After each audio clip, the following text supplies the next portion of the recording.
అంటే కొంతమంది దగ్గర నుంచి వస్తున్న మాటలు ఏంటంటే ఈవిడికి ఫండింగ్స్ వస్తాయి చైనా నుంచి కానీ లేకపోతే ఇతర దేశాల నుంచి కానీ ఫండింగ్స్ వస్తాయి సో అనే మాటలు మేము వింటున్నాము. సో ఇది ఎంతవరకు అది కూడా ఈ ఫేస్బుక్ ట్రోలింగ్స్లో వచ్చేదే తప్ప అసలు చైనా అనే దేశం కమ్యూనిస్ట్ పార్టీగా 75 నుంచి భారతదేశంలో విప్లవ పార్టీలు మావో తర్వాత చైనాని కమ్యూనిస్ట్ దేశంగా గుర్తించవు. ఈ చైనా కుక్కలు ఎర్ర కుక్కలు అని రాసే వాళ్ళకి ఫండింగ్ వస్తుందనే వాళ్ళకి చైనాకి మేము వ్యతిరేకం అనే విషయమే తెలియకపోవడం అది వాళ్ళ అజ్ఞానం. 75 తర్వాత విప్లవ పార్టీలు ఏవి కూడా ఇండియాలో ఉన్న భారతదేశంలో ఉన్న విప్లవ పార్టీలన్నీ చైనాకి వ్యతిరేకం. చైనా కమ్యూనిస్ట్ దేశంగా గుర్తించవు. 75లో అవి కమ్యూనిస్ట్ దేశంగా గుర్తించలేదు. బట్ ఈరోజు అది కూడా సామ్రాజ్యవాద దేశంగా మాట్లాడుతున్నాం. అమెరికా, బ్రిటన్ ఈ దేశాల సరసన చైనాను కూడా చేర్చాం.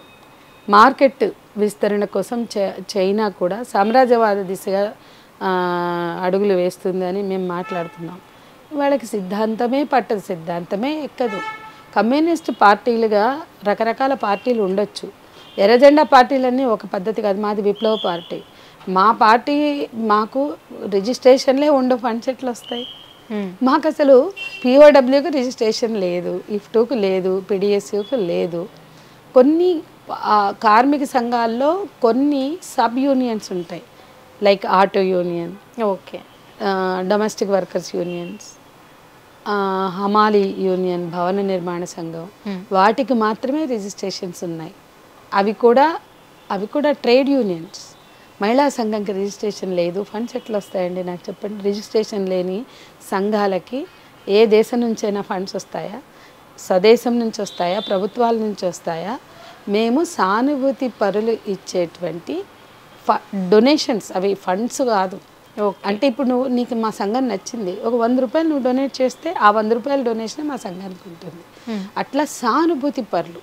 ఇప్పుడు మా సంఘాలకు ఎట్లా అంటే గ్రామాల్లో పంటలు వచ్చినప్పుడు వాళ్ళు ఈ సంఘం వలన మేము ఆత్మగౌరవంతో బతుకుతున్నాం, మాకు భూమి వచ్చింది, భూపోరాటాలు చేసాం మేము చాలా చోట్ల, కాబట్టి ఒక భూమి మాకు దక్కింది, లేదా మేము ఆత్మగౌరవంతో బతుకుతున్నామని పంట వచ్చినప్పుడు అందులోంచి పార్టీకి ఫండ్ ఇస్తారు, లేదా పార్టీ కార్యకర్తల్ని వాళ్ళు పోషిస్తారు. ఇటువంటి సహాయాలతోటే మా సంఘాలు పనిచేస్తాయి. మా ఈ సభలు జరిగినాయి అనుకోండి, ఆ సభలప్పుడు మేము ఫండ్స్ రేజ్ చేస్తాం. ఎట్లా అంటే విదేశీ ఫండ్స్, గవర్నమెంట్ ఫండ్స్ కాదు, మా సభలు జరుగుతున్నాయి, మేము ఈ పోరాటాలు చేసాం, మా సభలు సక్సెస్ చేయడానికి మీ సహకారం కావాలి అని మేము రిసీట్ బుక్కులు పుచ్చుకొని ఫండ్ రేజింగ్ కరపత్రం పుచ్చుకొని వెళ్తే ఎంత తోచిన వాళ్ళు అంత ఇస్తారు. అవి తప్ప అంటే మా చుట్టూ ఉన్న సమూహాలు మా పోరాటాలు నచ్చి కన్విన్స్ అయ్యి ఇచ్చే డబ్బులు తప్ప తిట్టుకునే వాళ్ళ డబ్బులు కూడా మాకు తెలియదు.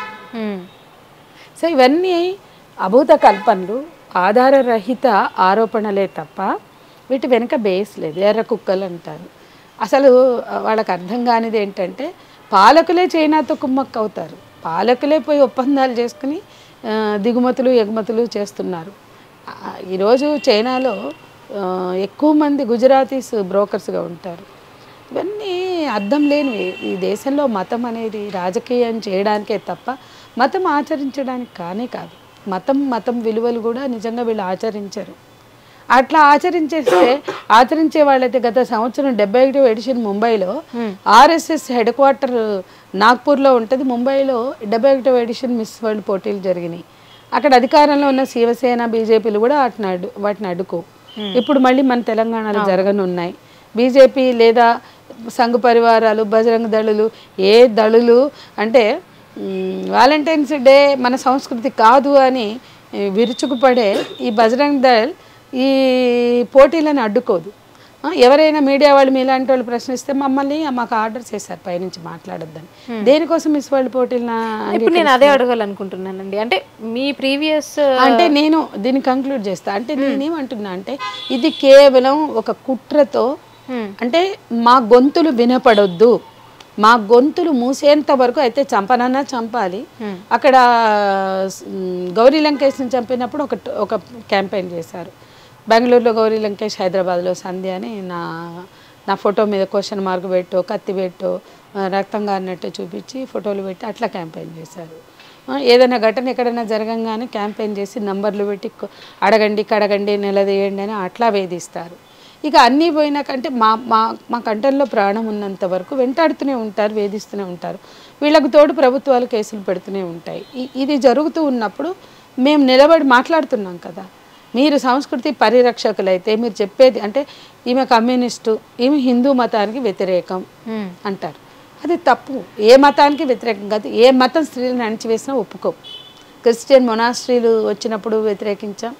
ఏ మతం మన చార్మినార్లో దుబాయ్ షేకులకు అమ్మాయిల్ని అమ్ముతుంటే దాన్ని వ్యతిరేకించి ఉద్యమం చేశాం. చార్మినార్ నుంచి ఒక ముస్లిం మనీ లెండర్స్ వేధించినందుకు చార్మినార్ పై నుంచి ద్రక్కా చెల్లెలు దూకి చచ్చిపోతే అప్పుడు వ్యతిరేకించాం. అప్పుడు ఎంఐఎం నేతల్ని నిలదీశాం. మాకు మతం లేదు. స్త్రీల మీద దాడి జరిగితే, అత్యాచారం జరిగితే, హింస జరిగితే ప్రశ్నిస్తాం.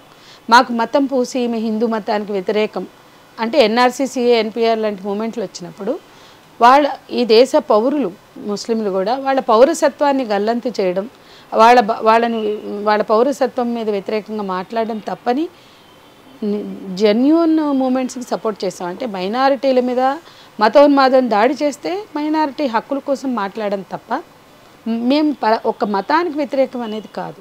కానీ అది అర్థం చేసుకోకుండా ఈ సంస్కృతి పరిరక్షకులు, మతోన్మాదులు మతం పేరుతో రాజకీయాలు చేసే వాటిని సమర్థించే బాపత అంతా కూడా వాట్సాప్ యూనివర్సిటీలో సోషల్ మీడియాలో చేరి మా మీద ప్రచారం చేస్తున్నారు.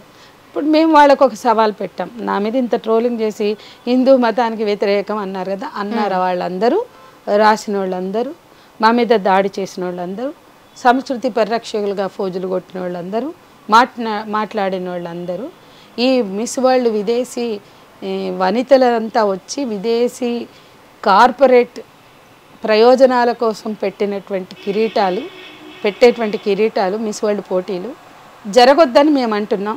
రండి, మీరు కూడా నిలదీయండి. తెలంగాణ ప్రభుత్వం మిస్ వరల్డ్ పోటీలు జరపడం ఏంటి, ప్రశ్నించండి అంటున్నాం. ఒక్కళ్ళు రారు, ఒక్కళ్ళు మాట్లాడరు. చాలా మంది అక్కాయిలు హిందూ